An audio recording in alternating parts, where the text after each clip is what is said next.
यहाँ और अभी पूज्य चारी जी महाराज द्वारा 2 फरवरी 2014 को दिया गया संदेश, जिसे शुरू करते हैं।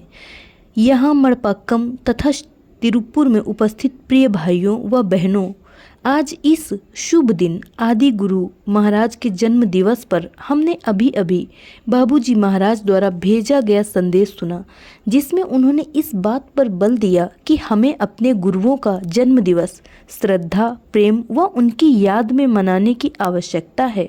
ये 3 चीज़ें हैं जिन्हें सदा हमारे हृदय में रहना चाहिए। ये उन आध्यात्मिक यंत्रों का कार्य करती हैं जो हमें लक्ष्य की चढ़ाई में सहायता करते हैं। अगर हम पर ऐसा आशीर्वाद है, यह याद रखना चाहिए कि अभ्यासी का अपना प्रयत्न कम अर्थ नहीं रखता। हम इन संदेशों को सुनते आ रहे हैं और कितने वर्षों से यह भंडारे हो रहे हैं। इन पावन व पवित्र अवसरों पर जो संदेश मिलते हैं, क्या अभ्यासी उन्हें हृदय में ग्रहण करते हैं? मैं आशा करता हूँ कि वे करते हैं, क्योंकि सब कुछ इस पर निर्भर करता है कि वे उन्हें कैसे सुनते हैं, कैसे समझते हैं और कैसे उनका पालन करते हैं। केवल निश्चय करना पर्याप्त नहीं है, उसका पालन भी होना चाहिए। क्या हम में भाईचारे की भावना बढ़ रही है? क्या हम सबके बीच में प्रेम है? क्या हम अपनी पूर्व धारणाओं तथा निर्णयात्मक प्रवृत्तियों को छोड़ पाए हैं, कम से कम इस भाईचारे में? ये महत्वपूर्ण प्रश्न हैं जो हम में से प्रत्येक को स्वयं से पूछने हैं, क्योंकि मैं देखता हूँ कि दुर्भाग्य से अभी भी हमें घृणा के व कीचड़ उछालने के उदाहरण मिलते हैं। अभ्यासियों से इस पर वैयक्तिक तथा व्यक्तिगत रूप से बात करने का इतना प्रयत्न किया गया है, क्या इसकी कोई प्रतिक्रिया है? अगर इसका कोई प्रत्युत्तर या प्रभाव नहीं है, तो इसका अर्थ है कि वे सहज मार्ग के सिद्धांतों पर नहीं चल रहे। शायद वे प्रतिदिन अपनी सफाई भी नहीं कर रहे, शायद वे अपना ध्यान भी ठीक से नहीं कर रहे। ऐसे अभ्यासियों को अपने हृदय में झांकना चाहिए और देखना चाहिए कि क्या वे स्वयं के प्रति सच्चे हैं। उस पुरानी कहावत को याद करना चाहिए, सर्वप्रथम अपने प्रति सच्चे रहो। आप अपने प्रशिक्षक को धोखा दे सकते हो, अपने मास्टर को धोखा दे सकते हो। मेरा मतलब है कि तुम जिसको चाहो धोखा दे सकते हो, परंतु अगर तुम स्वयं को धोखा देते हो तो वह सबसे बड़ा व सबसे दुखमय धोखा तुम्हारे जीवन में होगा। बाबूजी महाराज अपने विस्पर्श के संदेशों में बार बार यही संदेश दे रहे हैं कि मानव जीवन छोटा है। अगर आप 200 वर्ष तक जीवित भी रहो, फिर भी वह छोटा है। हमें कब यह एहसास होगा कि हम जैसी आशा रखते हैं, जीवन कभी वैसा नहीं चलता। प्रतिदिन हम अपने प्रियजनों के जाने के विषय में सुनते हैं, जन्म के समय ही और फिर किसी भी आयु में, 6 वर्ष, 12 वर्ष, 25 वर्ष, 30, 40, कुछ भी। जीवन का अंत एकदम आ जाता है और कई लोग महीनों तक, वर्षों तक दुख भोगते हैं और फिर जाते हैं। तुम्हारे जीवन के अंतिम भाग में कुछ भी विशेष नहीं रहता, तुम्हारे पास कुछ भी नहीं बचता, कोई दांत नहीं, कोई दृष्टि नहीं। जैसे कि शेक्सपियर कहता है, तुम कुछ प्रार्थना बड़बड़ाते हो तो उसका अर्थ भी समझ नहीं पाते और ध्यान करने का प्रयत्न करते हो बिना सफलता के। जो आज करना है उसको कल तक मत छोड़ो। तुम्हारे अपने लिए तुम्हारा नारा होना चाहिए, अभी, यहाँ और अभी। कोई भी नहीं बता सकता कि किसी का अंत कब आएगा। प्रत्येक को अपने जीवन की इस संभावना के लिए सदा तैयार रहना चाहिए। प्रत्येक जो पैदा हुआ है उसे तो जाना ही है। शायद हम यह जान सकते हैं कि बालक का जन्म कब होगा, कुछ घंटों में या दिनों में, परंतु यह कोई नहीं जान सकता कि किसी की मृत्यु कब आएगी। मैं अस्वाभाविक या विकृत होने का प्रयत्न नहीं कर रहा। मैं तुम्हारे अंदर ईश्वर का भय या ऐसा कुछ डालने का प्रयत्न नहीं कर रहा। मैं तुम्हें मानव जीवन की सच्चाई बता रहा हूँ, उसकी दीर्घता के विषय में बता रहा हूँ, और जो समय हमें मिला है, उपलब्ध है, उस समय में हमें क्या करना है। यह एक बहुत गंभीर विषय है। आध्यात्मिकता को हानि पहुंचाए बिना भी जीवन का आनंद लिया जा सकता है। इसकी अनुमति है, अगर यह हमारे आध्यात्मिक जीवन में हस्तक्षेप न करें। हमारा अपने परिवार की ओर कर्तव्य है। सहज मार्ग उस पर बल देता है, इसलिए हमें बाहर जाकर काम करना पड़ता है। अपने परिवार की आवश्यकताओं को पूरा करने के लिए पैसे कमाने पड़ते हैं, परंतु इसके लिए अधिक समय देते हुए काम का नशा नहीं होना चाहिए। और आज के कंप्यूटर युग में पूरी रात उस पर नज़र मारते हुए यह झूठा दावा करते हुए कि मेरे पास दुनिया का सारा समय है, उस पर 12 घंटे लगाना, परंतु ध्यान पर 1 घंटा भी नहीं। एक भावार्थ में जो ऐसे जीते हैं अपनी आध्यात्मिक कब्र खोद रहे हैं।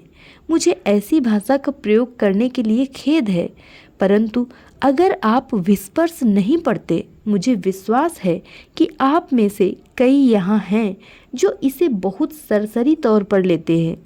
जब तक वह कंप्यूटर पर है, मैं उसे कल, परसों, शुक्रवार, शनिवार या सप्ताहांत में भी पढ़ सकता हूँ। अगर आप विस्पर्श नहीं पढ़ते तो मैं विस्पर्श के अनेक खंडों के विभिन्न विषयों को आपको संक्षिप्त बताता हूँ। जो चीज़ें हैं जो सत्य बाबूजी बार बार दोहराते हैं जीवन के आवश्यक मूल्यों के विषय में। मानव जीवन प्राप्त करना प्रकृति का एक महान उपहार है, जिसे हमने शायद पिछले जन्मों के उपहार स्वरूप प्राप्त किया है। गुरु के चरणों तक पहुँचना उस जीवन में उससे भी बड़ा उपहार है, अपने अतीत का और भाग्य का। अब इन दोनों उपहारों को व्यर्थ गंवाना, मानव जीवन और गुरु का संपर्क और उनके द्वारा बताए गए अभ्यास का अनुसरण करना, परंतु सही ढंग से न करना। निष्ठा, भक्ति, हृदय में प्रेम व विश्वास के साथ हृदय पर ध्यान, सफाई, प्रार्थना, आध्यात्मिक विकास व लक्ष्य तक पहुँचने की पक्की राह है, जहाँ तक संभव हो इसी जीवन में। और अगर ऐसा नहीं होता तो कम से कम भविष्य में अनेक बड़ी छलांगों का काम करती है। जैसा कि बाबूजी महाराज कहते हैं, सब कुछ संभव है। इस जीवन में हमें लक्ष्य प्राप्त करना है, कम से कम मुक्ति, जो हमें भविष्य के दैहिक जीवन का भौतिक सुख, दर्द, दुख से जो आप अनुभव करते हैं, प्रत्येक को किसी न किसी समय पर अनुभव होता ही होगा, उससे मुक्ति दिलाएगा। यह विश्वास रखिए कि दुख केवल बीमार लोगों के लिए, वृद्ध लोगों के लिए ही नहीं है, यह नवजात शिशुओं को भी प्रभावित करता है। बीमारी जन्म से ही आरंभ हो जाती है। यह महान सत्य है जिसे हम समझ नहीं पाते कि जहाँ बीमारी जन्म से ही प्रारंभ हो सकती है, मृत्यु जन्म से ही प्रारंभ हो जाती है। जब हमारा जन्म होता है, मृत्यु का आरंभ हो जाता है। टिक टिक टिक टिक घड़ी चालू होती है, हम मृत्यु की ओर जा रहे हैं। हर क्षण जो व्यतीत हो रहा है वह हमारे जीवन का एक क्षण जा रहा है। तो याद रखिए कि घड़ी जो टिक टिक चल रही है वह हमारी छुट्टियों के लिए नहीं चल रही, मज़े के लिए नहीं चल रही। मेरे पास बहुत समय है, ऐसी कल्पना करना मूर्खता है। किसी के लिए भी यह कल्पना करना कि मेरे पास पर्याप्त समय है, मूर्खता है। आपको कैसे मालूम कि आपके पास कितना समय है? अगर आप घड़ी की आवाज़ सुनते हो तो तुम्हें कहना चाहिए, ईश्वर के लिए एक और क्षण समाप्त, 2 और क्षण समाप्त। मुझे अपने आध्यात्मिक कार्य में लगना चाहिए। एक सच्चे आकांक्षी की यह प्रवृत्ति होनी चाहिए जो अपने अंतिम लक्ष्य तक इस जीवन में पहुंचना चाहता है। बाबूजी महाराज ने कहा है, ऐसा अवसर शायद दोबारा ना मिले। कौन जानता है कि दुर्भाग्य से हमें पुनर्जन्म लेना पड़ा तो क्या हमें अपना गुरु मिलेगा? अगर हम पुनः मानव रूप में ही जन्म लेते हैं तो क्या हमें एक गुरु मिलेगा? इस भावार्थ में वे कहते हैं कि हमें शायद गुरु न मिले, ऐसा गुरु शायद हजारों वर्षों तक न मिले। बाबूजी के लेखों को इतने हल्के से मत लीजिए, वह पढ़ने में बहुत सरल लगते हैं, उनकी भाषा बहुत सरल है। आज के मानव जटिल व मरोड़दार चीज़ें पढ़ना चाहते हैं जो समझने में कठिन हो, जो बुद्धि के साथ थोड़ी छेड़खानी करें। परंतु बाबूजी का साहित्य, सहज मार्ग साहित्य बहुत सरल है और अपनी सरलता के कारण वह छलमय है। बाबूजी महाराज कहते थे, मेरी सरलता धोखा देती है। उनका साहित्य भी छलावा देने वाला है, अत्यधिक सरल। आप यह सोचेंगे, सत्य का उदय में ऐसा क्या है, 10 नियमों में ऐसा क्या है, सूर्योदय से पहले उठो, आश्चर्यप्रद। ऐसा क्या महान सत्य उन्होंने दर्शाया है ना। मुझे विश्वास है कि आप में से अनेक लोगों को ऐसा लगा होगा। यह गलती मत करना, उसे बार बार पढ़ो, क्योंकि प्रत्येक बार जब आप पढ़ोगे आपको उसमें एक नया अर्थ मिलेगा। जो तुम्हें मिलता है वह तुम्हारे विकास को दर्शाता है। जैसे आप विकसित होते हैं, आपको उन लेखों में सुंदरता, वैभव व सत्य दृष्टिगोचर होते हैं। यह ऐसा है जैसे कोई बगीचे में घूमता है और कहता है, वाह गुलाब, वाह चमेली, इत्यादि इत्यादि। परंतु एक बगीचे का प्रेमी प्रत्येक फूल को पास से निहारता है। यह भी वैसा ही है। आपको यह समझने के लिए कि आप क्या देख रहे हैं, क्या अनुभव कर रहे हैं, एक प्रेमी होना चाहिए। और यह दोनों चीज़ें हमारे साहित्य में आती हैं। हम पढ़ते हुए देखते हैं, जो महान सत्य हमें प्रकट हो रहे हैं उन्हें हृदय से अनुभव करते हैं। जो हम में से अधिकतर को पहली बार पढ़ने में समझ नहीं आता, इन्हें बार बार दोहराइए। अपना समय माला के मन के फेरने में, माला जपने में मत गंवाइए, जिसका कोई अर्थ नहीं है। आप में से अनेक लोग इसे कितने वर्षों से, कितने जन्मों से कर रहे हैं, किसी और विचार में मगन, हाथ में मन के घुमाते जाते हैं। मैं आपको और क्या बताऊं, मुझे नहीं मालूम। मैं अनेक बार सोचता हूं कि हमारे अभ्यासी क्या कर रहे हैं। जैसा कि आप जानते हैं, आजकल मैं आपको ज़्यादा नहीं देख पाता। केवल शुभ अवसरों पर मैं आपके पास आने का प्रयत्न करता हूं, और यह केवल गुरुदेव की कृपा है कि आज उन्होंने मुझे आपके पास आने की, सीटिंग देने की व आपसे बात करने की अनुमति दी। तो कृपया याद रखिए, समय कम है, राह लंबी है, अनंत की ओर जहाँ हमें जाना है। इस लंबी यात्रा पर हमें जाना है, और जो समय हमें दिया गया है वह हमारे जीवन काल की भांति भिन्न भिन्न है, जिसके विषय में हम कुछ नहीं जानते और ना ही कभी कुछ भी जान पाएंगे।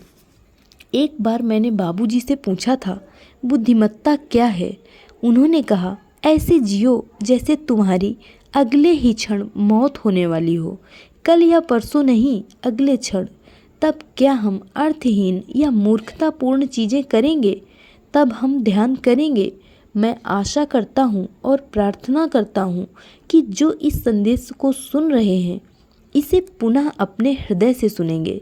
मैं दोहराना चाहूँगा कि अभी भी बहुत अभ्यासी हैं जो अभी भी हृदय में घृणा लिए हुए हैं, जो अभी भी एक दूसरे से घृणा व संशय के साथ मिलते हैं और भाई होने का दावा करते हैं। उन्हें अभी भी अभ्यासी के रूप में स्नेह व ध्यान चाहिए। जब वे आते हैं तो उन्हें प्राणाहुति देना मानो पत्थर को प्राणाहुति देना है। मैं यह शब्द विशेषकर उन अभ्यासियों के लिए कह रहा हूँ जो बाबूजी के अनुसार सब जानते हैं, जिन्हें कुछ अधिक कहने की आवश्यकता नहीं है। वे जो जानते हैं परंतु सुनते नहीं, उसका पालन नहीं करते, उन्हें बहुत कुछ कहना पड़ता है। और वे जो जानते हैं, जो सुनते हैं परंतु उसकी जानबूझकर अवहेलना करते हैं, वे दयनीय हैं। मैं आशा करता हूँ कि ऐसे अभ्यासी दिन प्रतिदिन कम होते जाएंगे, और एक दिन ऐसा आएगा जब प्रत्येक अभ्यासी प्रथम श्रेणी का होगा।